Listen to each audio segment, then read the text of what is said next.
everyone, this is Conspiracy Child, and today we will be discussing UFOs. Introduction. There has to be life somewhere in the universe besides us, correct? Besides, there are several images and videos documenting so-called UFOs.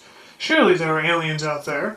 The government has admitted to having case files that haven't been released, not to mention the influx of aliens in our pop culture, with movies and TV shows constantly showing extraterrestrials and celebrities and even presidents talking about UFOs. However, there are multiple explanations and stances one can take on UFOs, although most people don't know the basic stances and will simply take the first available one. You would think if a stance is harder to find, it would be closer to the truth. Today, I will discuss all stances and some basic information about each stance. I will go into further detail into a different video if I am asked. Stances. The government. Project Bluebeam. Project Bluebeam is not a very well-known government project, as the government has gone through great lengths to conceal it. Project Bluebeam is said to be a project that fakes UFO activity. The activity is faked to further bring the New World Order upon us. Notice how UFOs are slowly becoming more mainstream. What was once a topic to never speak about becomes one in the mainstream media. Once associated with crazy conspiracy theorists, now associated with Harvard professors. Umuama, which is Hawaiian for scout or messenger, is one space object that passed through our solar system in early 2017. It was debated heavily to have alien roots behind it. Do further research on this subject and you will see what I mean. The fact that aliens are being pushed, the question is, why? It falls back to the stance you take once more. If you take the stance of believing in Project Bluebeam, there are several pieces to back it up. For example, recently when a transformer blew up in New York and the sky turned to cyan blue. Not necessarily normal behavior for a transformer to have in general. If Project Bluebeam doesn't exist and was used to push the New World Order, it would make sense, due to the fact that many presidents in the past have mentioned the world being attacked by an outer force. And could they be hinting with war with aliens? Aliens that are really being controlled behind the scenes. Some purposes the New World Order would use aliens for would be to start wars, dispose of religion, and to manipulate the public. As we always see in movies, the aliens are far more advanced than us, especially in the department of religion, as they are shown to have higher spiritual needs. Look no further than Independence Day for an example of war with aliens. However, this is seen in other forms of media as well. Is this a common theme/trend with the sci-fi community, or an agenda in plain sight? Men in Black. Speaking of our pop culture, MIB, or Men in Black, when you hear that, the first thing that comes to your mind would have to be the movie franchise, right? The question is, do the elites make that name choice on purpose? Most people say they make an encounter with aliens. They find men dressed in all black following not long behind. The men appear expressionless, always.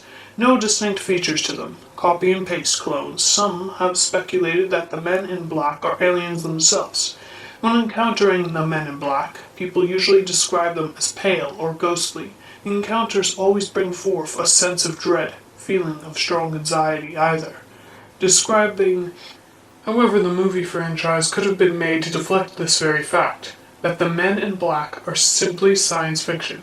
But with more light coming on the subject of UFOs, will the men in black be exposed? Possibly as some agency to protect us from otherworldly visitors? Or maybe cold and careless visitors themselves, superhumans designed to be used against us. There isn't a whole lot of viable information about the men in black, just enough to make them another myth. What aliens used to be, and what several cryptids are today. Area 51. Area 51, the legend of all alien activity in Nevada. It's infamous for the countless sightings and the backstory of the government reverse engineering alien crafts there.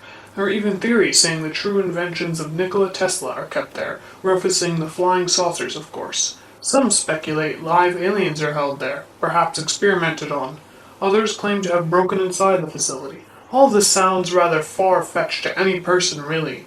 However, there is definitely some truth to it all. There are several government employee whistleblowers who've come forward. One of them, the most famous being Bob Lazar. Haven't heard of him? Don't be surprised. He's heavily suppressed despite being the most famous. He claims to have had government operatives breaking into his home and playing mind games with him, as well as trying to assassinate him, all for telling the truth. There are several YouTubers who post about Bob Lazar, and several documentaries have been made about him as well. A quick search will have you access some basic information. However, make sure to look deeper for the real information about his experiences. Many people who have investigated Area 51 have been shooed away by the perimeter guards. Is this because of their pesky tourist status, or because of something more? We'll never know the exact answer to that question. There would be far more information coming to light to answer it. Despite the military's best efforts, Area 51 remains a tourist hotspot in Nevada. Religion. Religion plays a larger role in the UFOs than most think. As we see with aliens coming to us in movies, we also see the end of all religion. It's often left in the dust and forgotten about. However, when you see how many ties with religion there are in our world, you begin to feel otherwise towards this supposedly minuscule detail. With religion destroyed and a thing of the past, it would be easier for the elites to bring the New World Order. Perhaps the aliens themselves would tell us to form such a thing for our own spiritual enlightenment. All false promises, just like most of the media these days. However, some religious extremists and religious conspiracy theorists have been led to believe that UFOs that we see are demons or angels from the other side. Theories like this are hard to come by. Are they being hidden because of the theories having more truth than the others? Or just hidden along with anything else that goes against the mainstream media? It's a difficult question, one people are left to form their own opinions about, much like Flat Earth. However, I always find myself open to new ideas and opinions. Is it a coincidence the Flat Earth movement is mocked and ridiculed? Both being somewhat religious movements, it proves a lot to answer. However, the conceptual idea of Flat Earth is something to discuss in more detail another time. Aliens. This is the part you've all been waiting for, the part you've expected to see at the top of this discussion. Let's discuss the final stance you could take on UFOs, actually believing what they are, UFOs. I know probably the most boring of the bunch, however, still interesting in its own way. There is a large community of people who've had sightings of UFOs or extraterrestrials, not to mention being abducted. With all this information, you could never call aliens a lie. Perhaps that could be another reason we are seeing it in the mainstream media. Alien crafts. Alien crafts can come in several forms. Some say they see them as orbs that appear or sometimes camouflaged. Others say they have sighted cigar-shaped crafts in our night skies. Certain crafts can be traced back to certain areas of the United States, such as triangular crafts with flashing red lights being spotted in the northeast more than anywhere else. This information is difficult to find, however, and I can only recall some of it off the top of my head from several UFO guides I've read through the years. Often certain types of crafts are connected to a specific race or breed of alien species, which makes sense, being that different races would show different levels of technological advancement, due to the fact of different environments and adaptations as a whole. Alien races. The Greys. The Greys come from a star system known as Zeta Reticuli, which is a star system located somewhere in the southern celestial hemisphere and are thought to be one of the alien races in contact with Earth. And a little over 40 light years away, they are practically our closest neighbors in the cosmos. This information comes from several abductees that have been chosen. Tall and humanoid, with a long head and distinctive gray features, they are most commonly depicted alien life form in our media, and are also the beings that are most commonly described by alien abductees who have been returned back to Earth. The Greys are known to be quite aggressive at times, thinking of Earth much like a farm to be harvested. The Sassanies. The Sassani are a hybrid that was developed from reptilians and grey humans. The Sassani have a stronger connection with the higher selves, and are believed to be where humans will be one day, although they are millennia ahead of us and are one of the top 15 alien races that are actively engaged in humanity's conscious awakening. The Arcturians. Of all the species known to believe to inhabit the Milky Way, the Arcturians are the most ancient and wisest. They are said to be one of the alien races in contact with Earth. Theirs was the first system to be given the gift of life in our galaxy, and of all the other species, ours included, may have descended from them. They've mutated and evolved over the time and now exist in many forms. The main race of Arcturians stands about 5 feet with green skin and large eyes that can see right through you. They do have a reputation for being the most kind and loving beings in the galaxy.